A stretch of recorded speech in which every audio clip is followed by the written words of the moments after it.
Hər vaxtın xeyir olsun Günel, hər vaxtınız xeyir olsun dəyərli izləyicilər. Bəli, Bratislavadan son informasiyaları ötürməyə davam edirik. Günel, sənin də vurğuladığın kimi artıq prezidentlərin mətbuata birgə bəyanatı oldu və Azərbaycan-Slovakiya münasibətləri ilə bağlı önəmli detallara toxunuldu. Əlbəttə ki, Azərbaycan prezidentinin Slovakiya ilk rəsmi səfəri olduğu da xatırladıldı. Düzdür, prezidentlər müxtəlif görüşlər çərçivəsində Azərbaycan-Slovakiya münasibətlərindən danışıblar, amma Azərbaycan prezidentinin bu ilk rəsmi Slovakiya səfəridir ki, elə Slovakiya prezidenti də bu məsələyə xüsusilə diqqət çəkdi. Azərbaycan liderinə də buna görə təşəkkürünü ifadə elədi.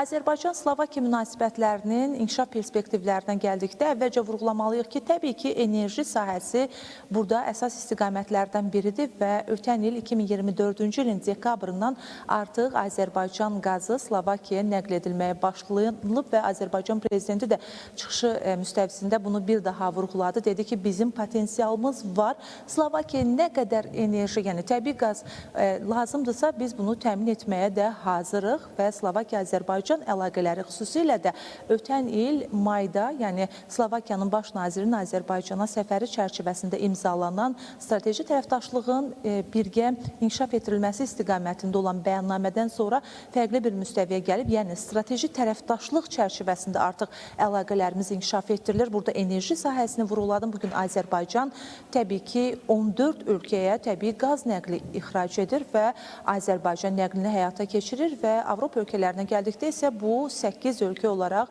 təsnif edilə bilər.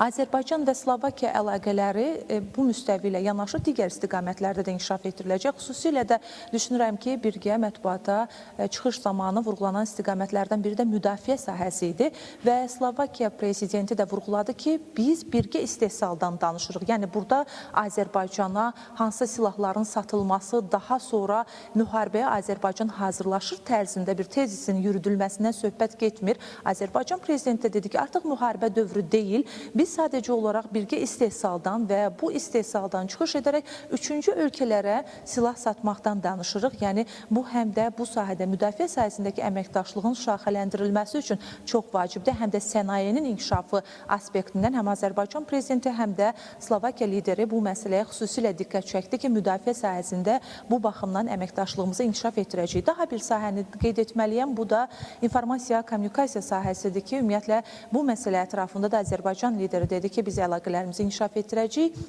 Həmçinin də dövlət başçısının vurğuladığı daha bir məsələ var idi ki, bugün Slovakiya müstəqil siyasət yürütməyə çalışır və dedi ki, bəzən ona müəyyən təzyiqlər göstərməyə, müdaxilələr etməyə çalışırlar, amma Slovakiya müstəqil siyasətini yürütməyə davam eləyir və bu məsələlərdə xüsusilə də müstəqil mövqe yürütməsi Azərbaycan cəmiyyətində də yüksək qiymətləndirilir. Azərbaycan-Slovakiya münasibətlərinin də bundan sonraki mərhələdə daha yüksək templə inkişaf eləyəcəyinə də ümidvar olduğunu bir daha diqqətə çatdırdı Azərbaycan lideri. Təbii ki, Vaşinqton bəyannaməsinə də nəzər yetirdi. Ümumiyyətlə, avqustun 8-də Vaşinqtonda imzalanan birgə bəyannamədən sonra Azərbaycan həm Amerika Birləşmiş Ştatlarla, həm də Avropa İttifaqı ilə əlaqələrini inkişaf etdirir. Avropa İttifaqı rəsmiləri ilə zaman-zaman keçirilən görüşlər və yeni administrasiyanın da Azərbaycanla bağlı mövqeyi də artıq təqdir oluna bilər və bu səbkidən həm Tiranada keçirilən görüşü, həm də ki, Kopenhagendə keçirilən görüşləri xatırlada bilərik. Yəni Avropa İttifaqı